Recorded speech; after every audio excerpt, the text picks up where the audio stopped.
was a Billboard article. Shout out to 12 Foot Ladder. You know what I'm saying? Whoever ran that website, y'all got shut down, but y'all came back with a vengeance. You know what I'm saying? Because I'm not paying for Billboard. So shout out to what y'all doing over there. You know what I'm saying? Karol G and Blackpink were showing trends of tours changing. Basically, Billboard did like an end of the year recap of the top 100 tours, music and otherwise, right? Because I saw some comedy tours in this article. But two things that I thought were pretty interesting that came out of this were Blackpink, who is a K-pop group. They had the 10th biggest tour of 2023. They did 148 million in gross sales, and they sold 703,000 tickets in 29 shows. And Karol G was the 11th biggest tour of 2023, and she had 146.9 million in gross sales and 843,000 tickets in 19,000 shows. They both did stadiums. Billboard noted that neither of these acts had number one songs on the Hot 100. They didn't have any Grammy nominations, and they were two groups that were non-English speaking, right? The trend has been that non-English speaking acts are being able to sell more hard tickets, which has been surprising to them, but not surprising to us.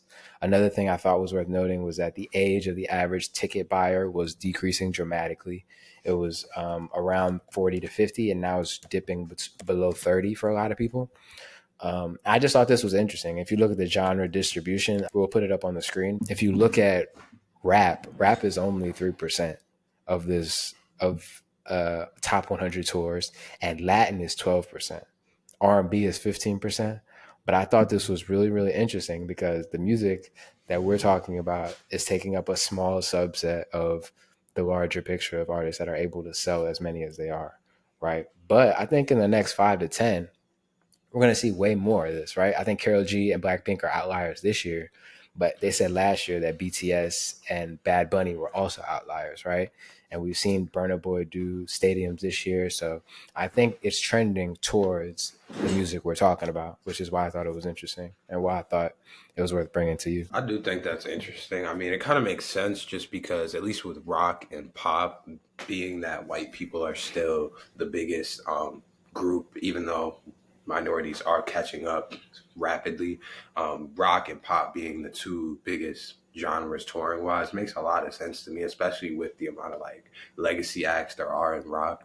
Like, I feel like every time I would be at La and they would have like a Coldplay or Red Hot Chili Peppers that was packed out to the back, 120,000 fans, and they Mm. haven't released albums in forever. So I feel like the legacy touring definitely carries them through. But specifically with Karol G, seeing how her show was, same thing at Lala, it makes a lot of sense to me that she would be able to be one of the biggest tours and the type of show she can put on. And I also feel like there's a certain level of artistry and care put into shows by artists from these other places, because I feel like they're still more authentic to what music is. I feel like in the way they're making music, and I think they also keep that same energy when it comes to touring. Like, I feel like they put a lot of energy into their shows, and they put a lot of energy into their sets, and I feel like it shows when you see stuff like this.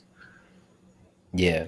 Yeah, I think I 100% agree with you. I think that another thing that I thought was worth noting, and that sort of piggybacked off your point, was that they said the same people buying Karol G tickets in the bigger markets are the same people buying Drake tickets, right?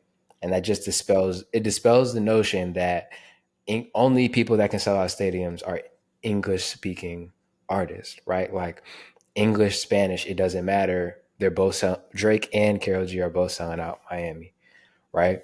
And I do think that the reason that rap is so low, in terms of a stage presence type of deal and the type of music that they're making, is just not as big of a draw for people to want to go see, right? Like Burna Boy is such a good show because he has a whole live band and he has a group of drummers that come out and do their thing. He got a group of dancers that comes with him now.